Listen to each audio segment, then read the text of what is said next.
नमस्कार। आज की हम इस क्लास में 3D ज्योमेट्री से विविध प्रश्नावली को हल करने जा रहे हैं। तो देखो, विविध प्रश्नमाला में सबसे पहला क्वेश्चन है विविध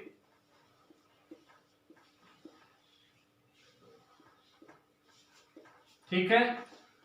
तो देखो, विविध प्रश्नमाला में सबसे पहला क्वेश्चन है हमारे पास, गिवन है कि निम्न में से कौन सा समूह है एक रेखा की दिक्कोजाई नहीं है।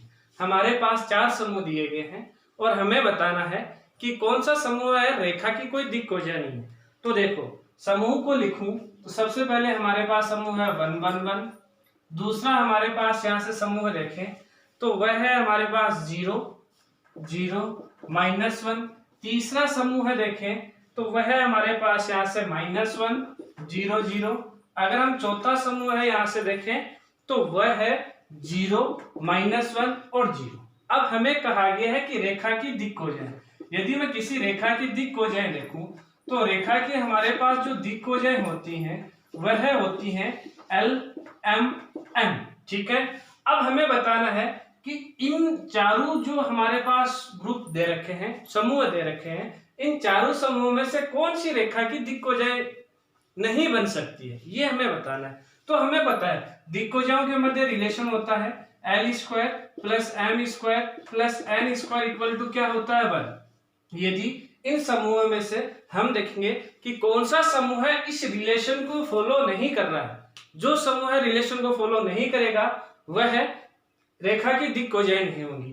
तो मैं सबसे पहला ऑप्शन लेता हूं। तो यहां से देखें तो हमारे पास आता है 1² + 1² + 1² और ये इक्वल आता है 3 के। क्या ये 1 के इक्वल है? नहीं। तो यह है पहला ही ग्रुप हमारे पास इस रिलेशन को फॉलो नहीं कर रहा है, तो इसलिए ये रेखा की दिक्कोजाई नहीं होगी। अगर यहां से देखें तो ये फॉलो कर रहा है, ये भी फॉलो कर रहा है और ये भी फॉलो कर रहा है, तो यहां से हमारे पास जो ग्रुप दे रखे हैं इनमें से पहला ग्रुप ऐसा है जो रेखा की दिक्कोजाई नहीं हो सकती। अब देखो क्वेश्चन नंबर 2। क्वेश्चन नंबर 2 की तरफ यदि हम बढ़ते हैं तो देखिए, क्वेश्चन नंबर 2 में क्या कहा गया है? कहा गया है कि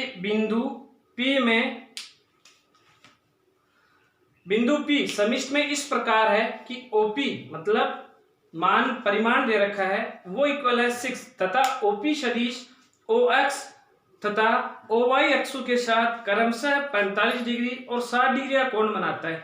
तो P का हमें स्थिति सदिश ज्ञात करना है। तो देखो, यहां से हम कहेंगे कि दिया गया है क्या क्या दे रखा है। एक तो OP बराबर दे रखा है और OP का मान है हमारे पास 6 और ये कहा गया है कि जो OP सदिश है, जैसे मैं एक सदिश को डिनोटेट करता हूं, जैसे ये OP सदिश हुआ, ठीक है। ये हो गया बिंदु P और ये हो गया OP सदिश। ये है OP सदिश O अक्ष के साथ 45 डिग्री का कोण बनाता है और इसके साथ Y अक्ष के साथ 60 डिग्री का कोण बनाता है, ठीक है। तो हमें कहा गया है कि इस बिंदु P का स्थिति सदिश ज्ञात करना है। हमें पता है कि हमारे पास यदि कोई भी हमारे पास सदिश है, यदि उसकी दिक्कोजाई दे रखी है और उसका परिमाण हमें दे रखा है, तो उस सदिश का स्थिति सदिश OP सदिश बराबर होता है मापांक ऑफ OP सदिश। तो मापांक ऑफ OP सदिश तो OP का परिमाण आ गया, ये हो गया। उसके बाद में होता है LIK + MJK + NKK। हम ये भी लिख सकते हैं। तो हम उसी की रचना करते हैं। कैसे करेंगे? हम कहेंगे कि OP सदिश की दिक्कोजाई, यदि पहली दिक्कोजाई देखूं तो हमारे पास L बराबर वो हो जाएगा cos 45, ठीक है। दूसरा यदि यहां से दिक्कोजाई देखें तो M बराबर वो हो गया cos 60 और तीसरी हमारे पास दिक्कोजाई है वो हम ज्ञात कर लेंगे। कैसे? दिक्कोजाओं के रिलेशन से। यदि इसका मैं यहां से मान देखूं तो ये मान आता है 1/√2 और ये मान आता है 1/2। मैं यहां से कहूंगा कि चूंकि L² + M² + N² वो इक्वल होता है 1 के। यहां से देखें तो 1/√2 का स्क्वायर + 1/2 का स्क्वायर + N² वो इक्वल हो गया 1। यहां से इसको आगे हल करते हैं तो 1/2 + 1/4 + N² इक्वल हुआ 1। ये हुआ 3/4 plus n square equal to हो चुका है 1। यहां से देखें 3/4 है, यहां से आगे हल करते हैं तो n स्क्वायर इक्वल टू आ चुका है 1/4 और यहां से देखें तो n का मान आ चुका है प्लस माइनस 1/2। तो ये हमारे पास n का मान आ चुका है। तो यहां से हमारे पास n का मान आ गया वहां रखने के लिए, n का मान आ चुका है, n का मान यहीं से आ गया, OP परिमाण दे रखा है तो हम कहेंगे कि इसलिए OP सदिश बराबर 6 इंटू L की वैल्यू है यहाँ से 1/√2, I कैप n की वैल्यू है 1/2 J कैप और n का वैल्यू है प्लस माइनस 1/2 K कैप। हम यहाँ से एलसीएम लेते हुए या OP को अंदर गुणा करते हुए हल करते हैं तो OP सदिश इक्वल आएगा 3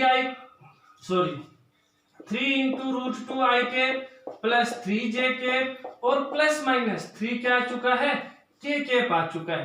तो ये हमारे पास ऑप्शन बना, क्या बना हमारे पास, यहाँ से ऑप्शन देखें तो ऑप्शन कौन सा आ रहा है, यहाँ से 3 इंटू √2 ऑप्शन आ रहा है गैप, जो हमारे पास विविध में दे रखा है। तीसरा जो ऑप्शन है वह है यहाँ से इसमें मैच होता है, तो OP सदिश हमने ज्ञात कर चुके हैं। अब चलते हैं क्वेश्चन नंबर 3 की तरफ। अच्छा क्वेश्चन है क्वेश्चन नंबर 3, कभी कभी 6 नंबर में भी आने की, 6 नंबर जो वाला क्वेश्चन आता है 3D से, वहां से भी आने की संभावना रहती है, तो इसलिए ध्यान से देखो। हमें कहा गया है, क्या कहा गया है कि घन के दो विकिरणों के मध्य कोण ज्ञात करना है। अब देखो हमें एक घन की रचना करनी है और उसके बाद में उसके दो विकिरणों की रचना करनी है और उसके दोनों के मध्य हमें कोण ज्ञात करना है, और वह कोण क्या प्राप्त होता है यही हमें बताना है। तो देखो यहां से क्वेश्चन नंबर 3 की तरफ चलते हैं। मान लेते हैं कि ये 3D ज्योमेट्री में एक हम घन का निर्माण कर रहे हैं, तो ये x अक्ष हो गया 3D ज्योमेट्री में, ये y अक्ष हो गया और ये हमारे पास z एक्सिस हो चुका है। ये मूल बिंदु हमारे पास O है। यहां से यदि मैं देखूं तो हम एक घन का निर्माण करते हैं, तो देखो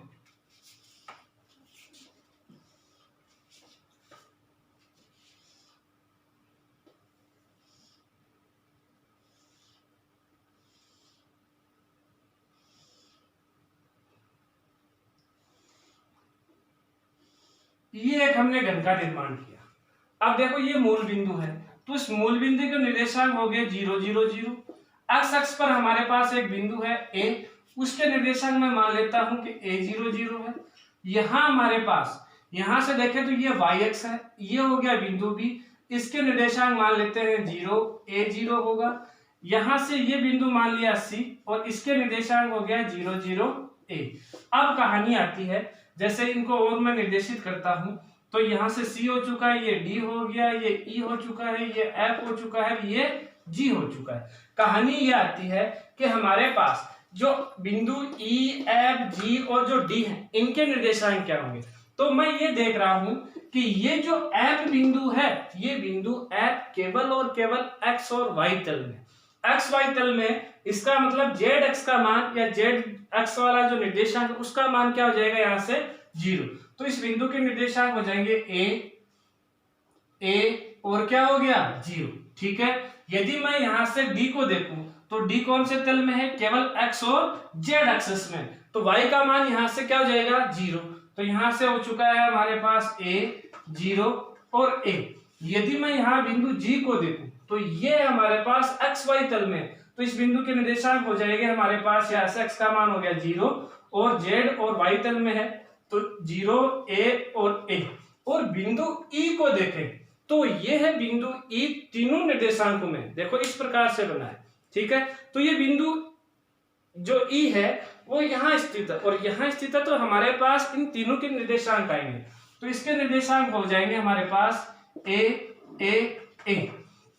ठीक है, अब हम दो विकिरण बनाते हैं, तो एक विकिरण तो मैं बना लूं OE विकिरण बना लेते हैं और एक विकिरण बना लेते हैं यहाँ से BD विकिरण बना लेते हैं, या कोई भी एक विकिरण आप बना सकते हो, क्योंकि हमें दो विकिरणों के मध्य का कोण पूछा गया है। तो मैं यहां से कहूंगा कि विकिरण सबसे पहले OE, विकिरण OE की दिक् हो जाए, यदि विकिरण से यहां से मैं इसकी दिक् हो जाए ज्ञात करूं, दिक् अनुपात, OE के दिक् अनुपात OE सदिश के। ठीक है, मैंने यहाँ से विकर्ण OE सदिश के दिक् अनुपात ज्ञात करने की कोशिश की है।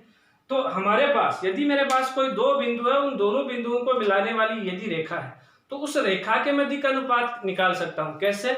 उन दोनों के निर्देशांक को हटा के। तो यहाँ से इसके निर्देशांक क्या आ जाएगा, यहाँ से इसके दिक् अनुपात क्या आ जाएंगे, a minus 0 a minus 0 a minus 0। तो ये बना a और a बन गया। ठीक है। उसके बाद में एक विकर्ण, एक तो चलो हमने ये ले ली। ठीक है। अब एक विकर्ण और ले लेते हैं, वो विकर्ण मैं ले रहा हूं BD विकर्ण। कौन सी विकर्ण ले रहा हूं? BD विकर्ण ले रहे हैं। तो ये दोनों विकर्ण एक दूसरे को प्रतिच्छेद कर रहे हैं। ठीक है। तो यहां से हम कहेंगे विकर्ण BD सदिश के दिक् अनुपात। यदि हम इसके दिक् अनुपात ज्ञात करते हैं तो इसके दिक् अनुपात क्या आएगा, देखो D में से हम किसको घटा रहे हैं, A वाले को। क्या आ जाएगा, a माइनस 0 0 माइनस a और a माइनस 0। तो ये बना यहाँ से a माइनस a और a बन चुका है। ठीक है। अब कहानी आती है कि ये हमारे पास दो रेखाओं की तरह बिहेव करेगी। दो रेखाओं की तरह बिहेव करेगी तो इन दोनों रेखाओं के मध्य का कोण हम ज्ञात कर सकते हैं। हमें पता है कि दो रेखाओं के मध्य कोण को हम किस प्रकार से ज्ञात करते हैं, जब उनके दिक् अनुपात दे रखे हैं तो हम कहेंगे कि दोनों विकिरणों के मध्य का कोण, यदि यहां से मध्य का कोण ज्ञात करें तो मध्य का कोण क्या होएगा, कोस थीटा। और कोस थीटा बराबर क्या आएगा, a1 a2 plus b1 b2 plus c1 c2 upon यहां से आएगा कि रूट a1 का स्क्वायर प्लस b1 का स्क्वायर प्लस c1 का स्क्वायर और रूट यहां से a2 का स्क्वायर b2 का स्क्वायर और प्लस c2 का स्क्वायर। a1 b1 c1 क्या है, a1 b1 c1 विकर्ण OE के दिक् अनुपात है और a2 b2 और c2 क्या है, वो विकर्ण BD के दिक् अनुपात है। तो यहां से देखें तो cos थीटा इक्वल हमारे पास यहां से क्या आएगा, यदि हम डाटा पुट करते हैं तो यहां से a into a plus a into minus a और plus a into a upon में क्या है यहाँ से कि रूट a का स्क्वायर प्लस a का स्क्वायर प्लस a का स्क्वायर और रूट यहाँ से a का स्क्वायर प्लस माइनस a का स्क्वायर प्लस a का स्क्वायर। कैलकुलेट करते हैं तो cos थीटा इक्वल टू आया a square minus a square plus a square upon की रूट की 3a स्क्वायर और रूट 3a स्क्वायर। देखो कैलकुलेट करते हैं तो cos थीटा इक्वल टू क्या आ जाएगा, ये इससे कैंसिल, ये आया a स्क्वायर, यहां से आ चुका है 3a square, 3a square, a square से a स्क्वायर क्या हो गया, कैंसिल। cos थीटा इक्वल क्या आ चुका है 1/3 और थीटा इक्वल टू यहां से देखें तो ये बन जाएगा कि cos इनवर्स 1/3। तो हम कह सकते हैं कि यदि मेरे पास 3D में एक कोई घन है और उसके निर्देशांक इस प्रकार से हैं तो उन घन के दोनों जो विकर्ण है, कोई भी दो विकर्ण, कोई भी किसी भी प्रकार के हो, यदि उन दो विकिरणों के मध्य का कोण देखें तो वह कोण हमेशा कोस इनवर्स क्या है रहेगा, 1/3 रहेगा। ठीक है। इसी के साथ ये क्वेश्चन खत्म। और इस क्वेश्चन में ऑप्शन दिए गए थे और ऑप्शन में से चौथा ऑप्शन इसका राइट हो जाएगा। अब बात करते हैं इसके अगले क्वेश्चन की, क्वेश्चन नंबर 4 की।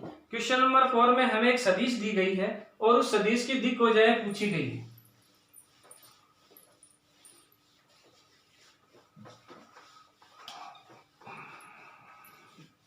आप बिल्कुल मेरे चैनल को सब्सक्राइबर और लाइक कमेंट शेयर जरूर कीजिए बच्चों। आप मेरे चैनल को आप बिल्कुल शेयर कीजिए बार बार। यदि आप मेरे से जुड़ा रहना चाहते हो तो जुड़ने के लिए कंटिन्यूस, अगर जुड़ने के लिए आप मेरे चैनल को सब्सक्राइब कीजिए। मेरा चैनल का नाम है राकेश शर्मा मैथ्स अड्डा। अब देखो, अब हम चलते हैं क्वेश्चन नंबर 4 की तरफ। हमारे पास एक सदिश दिया गया है और उस सदिश की दिक् वजह पूछी गई। ठीक है। तो मैं कहूंगा कि माना कि a सदिश इक्वल दे रखा है 3i के, यह एक कोई सदिश है।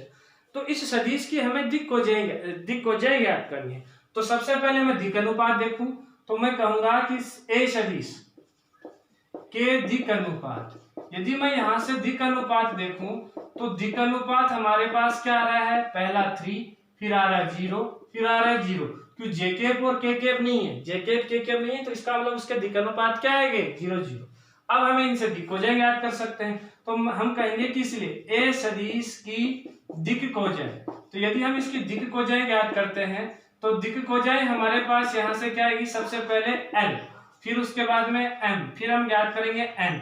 तो एल बराबर आएगा कि 3 अपॉन की रूट यहाँ से देखें तो 3 का स्क्वायर प्लस 0 का स्क्वायर प्लस 0 का स्क्वायर, फिर 0 अपॉन की रूट 3 का स्क्वायर प्लस 0 का स्क्वायर प्लस 0 का स्क्वायर, और ये 0 अपॉन की रूट 3 का स्क्वायर प्लस 0 का स्क्वायर प्लस 0 का स्क्वायर। इसको कैलकुलेट करते हैं 3 अपॉन क्या आता है 3, ये आया 0, ये आया 0, यहाँ से देखें 1 0 और 0। तो हम कहेंगे कि इसलिए ए सदिश की दिक् कोजाएं, यदि हम ए सदिश की दिक् कोजाएं यहाँ से देखें तो ए सदिश की दिक् कोजाएं 1 0 और 0। तो यहाँ से हम ऑप्शन देखते हैं तो ऑप्शन नंबर जो सेकंड है चौथे क्वेश्चन में वो राइट। ठीक है, अब हमारे पास हम चलते हैं क्वेश्चन नंबर 5 की तरफ। यदि हम क्वेश्चन नंबर 5 की तरफ बढ़ते हैं तो देखो क्वेश्चन नंबर 5 में क्या है। क्वेश्चन नंबर 5 में है कि एक सरल रेखा दे रखी है और उस सरल रेखा का कार्तीय समीकरण हमें दे रखा है। हमें कहा गया है कि उस सरल रेखा का आप सदिश समीकरण में कन्वर्ट कीजिए, बदलिए। तो क्वेश्चन नंबर 5 हम कहेंगे कि दिया गया है रेखा का समीकरण। अगर रेखा का समीकरण मैं यहां से देखूं तो रेखा का समीकरण क्या है, यहां से है x - 3 अपॉन -2। दूसरा यहां से देखें तो वो दे रखा है y - 4 अपॉन -5, और तीसरा यहां से देखें तो वह इक्वल है कि यहां से कि z + 7 अपॉन 13, z + 7 अपॉन 13 इसका सदिश रूप में लिखना है। तो हम कहेंगे कि रेखा का सदिश रूप, तो सदिश रूप क्या बन जाएगा बच्चों, यहाँ से ये इसके -2 -5 और 13 इसके दिक् अनुपात है, और 3 4 और -7 किसी बिंदु के निर्देशांक है। तो यहाँ से r सदिश इक्वल क्या आ जाएगा, a सदिश, a सदिश में यहाँ से और b सदिश में यहाँ से। तो क्या आएगा कि 3i के प्लस 4j के और -7k और प्लस लेमडा, यहाँ से क्या बना -2i के -5j के और प्लस 13k। तो ये आ चुका है हमारे पास उस रेखा का सदिश समीकरण। ठीक है, जिसमें शायद पहला ऑप्शन है, पहला ऑप्शन करेक्ट लग रहा है। अब अगला चलते हैं क्वेश्चन नंबर 6 की तरफ। क्वेश्चन नंबर 6 में है हमारे पास कोई दो रेखाओं के समीकरण दिए हैं और उन रेखाओं के बारे में कहा गया है कि ये दोनों रेखाएं परस्पर लंबवत हैं। तो लंबवत है तो उन रेखाओं के समीकरण में दो जगह लेमड़ा स्थित है, तो हम उन लेमड़ाओं की वैल्यू हमें ज्ञात करनी है। तो क्वेश्चन नंबर 6 मैं यहां से कहूंगा कि दिया गया है, ठीक है, रेखा। यदि रेखा का समीकरण देखें तो रेखा का समीकरण है यहाँ से x + 1 अपॉन यहाँ से गिवन है 1, दूसरा इक्वल यहाँ से है y + 2 अपॉन दे रखा है लेमड़ा, वह इक्वल है यहाँ से z - 1 अपॉन -1। ये हो गई रेखा फर्स्ट का समीकरण। ठीक है, यहां से मैं दिक् अनुपात लिखूं तो लेमड़ा a1 बराबर 1, a2 बराबर आया लेमड़ा और b1 और इसको हम लिख लेते हैं c1 बराबर -1। दूसरी रेखा का समीकरण देखें तो वह है हमारे पास x - 1 अपॉन लेमड़ा, वह इक्वल किसके इक्वल है कि y + 1 अपॉन -2, और वह इक्वल है यहां से z + 1 अपॉन 1 की। ठीक है, तो यहां से हो गया रेखा सेकंड का समीकरण। यहां से a2 की वैल्यू देखें -लेमड़ा, b2 की वैल्यू देखें -2 और c2 की वैल्यू देखें तो 1। अब देखो चूंकि ये दोनों रेखाएं कैसी हैं, दोनों रेखाएं परस्पर लंबवत हैं, परस्पर लंबवत है। तो यदि ये दोनों रेखाएं परस्पर लंबवत है तो इनके दिक् अनुपातों का गुणनफल का जो योग है वह हमेशा किसके बराबर आएगा, 0 के। तो उसी से हल करते हैं तो 1 इंटू क्या है -लेमड़ा प्लस लेमड़ा इंटू क्या है -2 प्लस -1 इंटू क्या है 1, और वह किसके बराबर होगा, 0 के। यहां से कैलकुलेट करते हैं तो -लेमड़ा -2 लेमड़ा -1 बराबर आ चुका है 0। यहाँ से -3 लेमड़ा -1 बराबर आया 0, यहाँ से -3 लेमड़ा इक्वल आया 1, और लेमड़ा की वैल्यू आ चुकी है -1/3। तो ये हमारे पास लेमड़ा का मान आ चुका है बच्चों। ठीक है, अब इसमें ऑप्शन में नहीं है, तो ऑप्शन जो ग है उसके आप ऑप्शन में इसमें करेक्शन है, और करेक्शन में ग में आप क्या करोगे, -1 तो दे रखा है, इसको अपॉन में भी आप क्या कर दोगे, 3 लगा दोगे। या उससे बढ़िया जो ऑप्शन है वो ये हो सकता है कि यहाँ जो -2 है उस -2 की जगह आप इसको +2 बना सकते हो, तो +2 बना दोगे तब भी ये करेक्ट हो जाएगा। ठीक है, अगला क्वेश्चन है हमारे पास 7वां क्वेश्चन। 7वां क्वेश्चन में देखो हमारे पास रेखाएं दे रखी हैं कि 2 रेखाओं का समीकरण है और उन दोनों रेखाओं के समीकरणों के मध्य लघुत्तम दूरी ज्ञात करनी है। ठीक है, तो ये देखो बड़ा क्वेश्चन है, पहले भी हम इसको हल कर चुके हैं, ट्राई करना, नेक्स्ट वीडियो में आपको इसको मैं जरूर बताऊंगा आपको। ठीक है, हाँ, यदि क्लास आपको अच्छे से समझ में आती है तो आप बिल्कुल मेरे YouTube channel Rakesh Sharma maths अड्डा को आप सब्सक्राइब कीजिए, शेयर कीजिए, लाइक कीजिए, कमेंट करिए। यदि आपको कोई बात समझ में नहीं आती है तो आप बिल्कुल मुझसे बेझिझक होकर कमेंट में आप पूछ सकते हो, मैं आपको बिल्कुल वीडियो अलग से प्रोवाइड करवाऊंगा। धन्यवाद।